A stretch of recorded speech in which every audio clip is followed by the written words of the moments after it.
I'm Lynn Elmhurst. I'm a travel journalist with a deep passion for sailing the high seas. My most cherished travel experiences have been by water, the spectacular scenery, fascinating ships, and maritime traditions you can only experience when you cruise.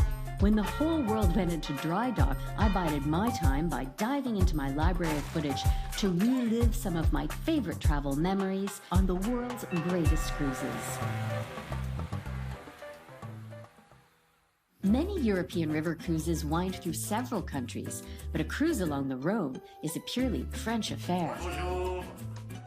We're among just 150 guests on board the Amadagio, sailing upriver from Arles to Lyon. Our voyage follows the primary waterway of the fabled south of France, where the water's kissed by sunshine, the riverbanks are dotted by historic towns, and rise to steep hills covered in vineyards that produce some very famous wines.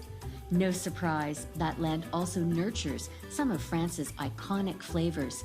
And on World's Greatest Cruises today, we're on a culinary river tour de France. The Rhone River is an ancient communications route that even predates the Romans in what we now call France. Our river cruise retraces that historic route through the countryside and between the riverside towns of the south of France. You could drive our route in about half a day, but taking the week-long slow boat helps connect us to the authentic spirit of the river and dive into the culinary magic of the south of France. Before we sail away, we do a little walkabout in Arles. Two of the town's most famous landmarks date from about a millennium apart. Its amphitheater is an unmistakable relic of Roman times, and a cafe immortalized in a painting by Van Gogh a mere century ago is still picture-perfect and serving customers in the square today. Away from the riverbanks, the rolling hills of Provence are covered not in vineyards, but olive groves. In the Vallée des Baux, it's a special place for olive trees because we have a lot of little producers, and when it's time, when the fruit is ready, they pick all the olives. And after, they bring to us, to the mill, to press and make the olive oil. So these trees are only about 12 years old? Yes, yes. You can see we have only one trunk. You can recognize like this. Ah, so if it's one trunk, it's a young tree around Yes, here. exactly. Right.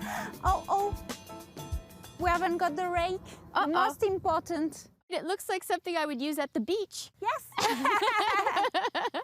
Perfect. This is the technical equipment. Yes. So you're going to show me the good technique? Yes. Okay. So you can see you have the case and the net is like this. So the net catches the olives, goes in the case? Exactly. Voila. Voila. Yeah, this is the word in French.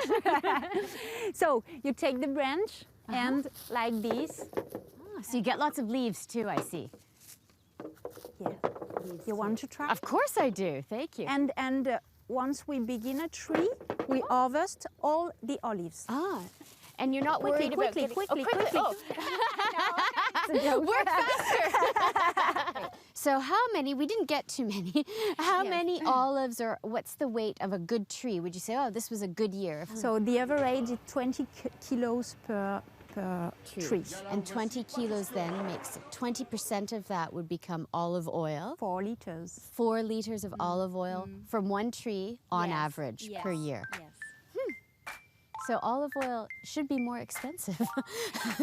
Yes. When you work like this, it's a boutique product. Yes. Yes. The ancient Greeks who introduced olive trees to France 2,500 years ago wouldn't recognize these modern machines, but the process of turning olives into olive oil has remained basically the same since the very beginning. The olives are first washed to remove any dirt, then they're crushed to release the oil trapped in cells inside the fruit. And since, as we know, oil and water don't mix, using a bit of water helps separate the olive oil from the rest of the mash. So oil comes out here, and the water and the residue goes out the back. Yes. So this is the final step. Exactly. And is this what we're going to taste? I'm going to show you. Okay. Take and Around your mouth? yes. Okay. Very special, very green.